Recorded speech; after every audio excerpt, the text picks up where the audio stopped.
Halo, salam olahraga. Perkenalkan, nama saya Gibreka Nandika Ginting, NIM 6193121015 dari kelas PKOC 2019.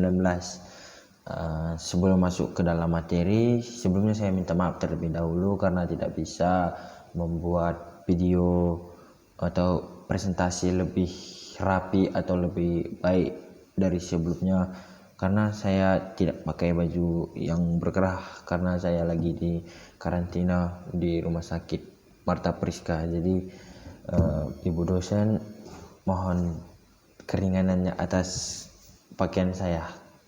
Terima kasih. Saya akan melanjutkan presentasi saya. Di sini saya akan membuat judul atau memilih judul, yaitu perubahan fisiologi ketika olahraga. Lanjut. Yang pertama itu kardiovaskuler. Kardiovaskuler merupakan organ sirkulasi darah yang terdiri dari jantung, komponen darah, dan pembuluh darah yang berfungsi memberikan dan mengalir suplai oksigen dan nutrisi keseluruhan jaringan tubuh yang diperlukan dalam proses metabolisme tubuh. Sistem kardiovaskuler merupakan banyak mekanisme yang bervariasi agar fungsi regulasinya dapat merespon aktivitas tubuh. Salah satunya adalah meningkatkan aktivitas suplai darah agar aktivitas jaringan dapat terpenuhi. Yang kedua itu perubahan fisiologi pada sistem kardiovaskuler pada saat berolahraga. Pengertian sistem kardiovaskuler adalah organ sirkulasi darah yang terdiri dari jantung, komponen dan darah, dan pembuluh darah yang berfungsi memberikan dan mengalirkan suplai oksigen dan nutrisi ke seluruh jaringan tubuh yang diperlukan dalam proses metabolisme tubuh. Yang kedua, B, perubahan tubuh akibat olahraga. Dengan berolahraga akan terjadi perubahan pada tubuh menurut jenis, lama, dan intensitas latihan yang dilakukan. Secara umum, olahraga yang dilakukan secara teratur dengan takaran yang cukup dan menyebabkan perubahan. Jantung adalah sebuah rongga organ berotot yang memompa darah pembuluh darah dengan berirama yang berulang. Jantung merupakan sebuah organ yang terdiri dari otot. Otot jantung merupakan jaringan istimewa karena jika dilihat dari bentuk dan susunannya sama dengan otot serat lintang, tetapi cara kerjanya menyerupai otot polos, yaitu di luar kemauan atau bekerja secara tak sadar atau dipengaruhi oleh susunan saraf otonom.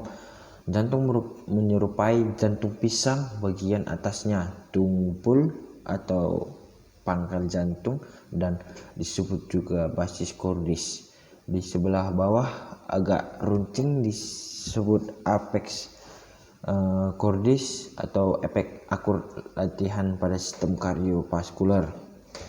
Latihan akan berefek akut atau sesaat pada tubuh yang mempengaruhi sistem otot, sistem hormonal, sistem peredaran darah dan pernapasan, sistem pencernaan, metabolisme, dan sistem pembuangan. Yang pertama itu perubahan pada pembuluh darah. Jadi, elastisitas pembuluh darah akan bertambah karena berkurangnya timbulnya lemak dan penambahan kontraksi otot dinding pembuluh darah. Elastis pembuluh darah yang tinggi akan memperlancar jalannya darah dan mencegah timbulnya hipertensi. Di samping elastisitas pembuluh darah yang meningkatkan pembuluh darah kecil atau kapiler akan bertambah padat pula gitu. Penyakit jantung koroner dapat diatasi dan dicegah dengan mekanisme perubahan ini. Kelancaran aliran darah juga akan mempercepat pembuangan zat lelah sebagai sisa pembakaran, sehingga bisa diharapkan pemulihan kelelahan yang cepat. Yang kedua, perubahan pada panu. Elastisitas paru akan bertambah sehingga kemampuan berkembang kempis juga akan bertambah.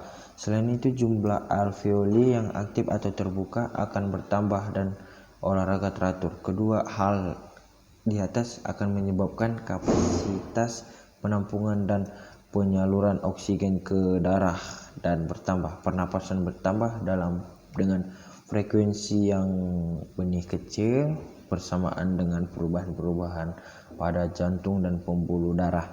Ketiganya bertanggung jawab untuk penundaan kelelahan, perubahan pada otot, kekuatan, kelentukan, dan pada daya tahan otot akan bertambah. Hal ini disebabkan oleh bertambah besarnya serabut otot dan meningkatnya tim penyelidikan energi di otot. Lebih dari itu, perubahan pada otot ini akan mendukung kelincahan gerak dan kelincahan reaksi, sehingga dalam banyak hal kecelakaan dapat dihindari. Yang selanjutnya, respirasi.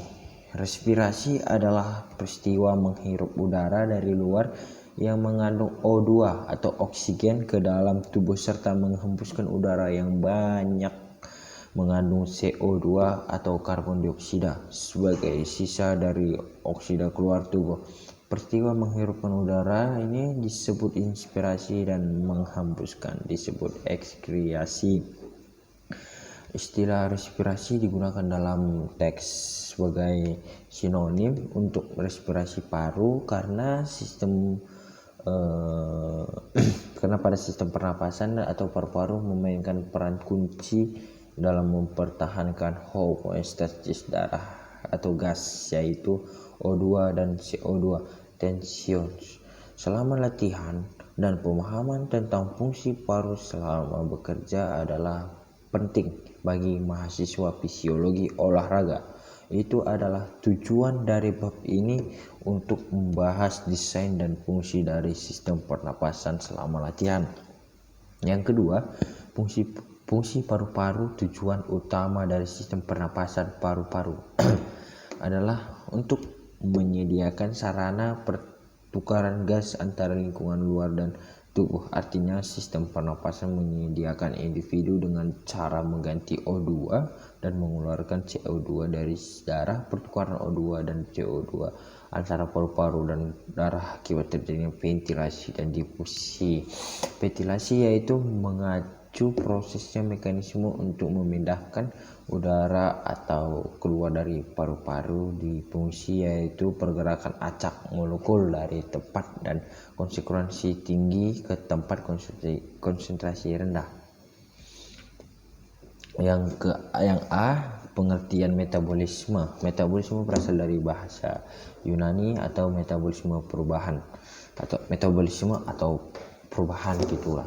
Adalah semua reaksi kimia yang terjadi di dalam organisme, sedangkan gerak yang dimaksud di sini adalah latihan. Latihan diartikan sebagai aktivitas fisik yang dilakukan secara sistematis dan terus-menerus untuk mencapai sasaran yang ditentukan. Lanjut, terima kasih. Inilah presentasi saya. Kiranya maaf kata tidak begitu sempurna, Bu. Mohon doa supaya saya cepat keluar dari karantina, Bu. Terima kasih. Salam olahraga.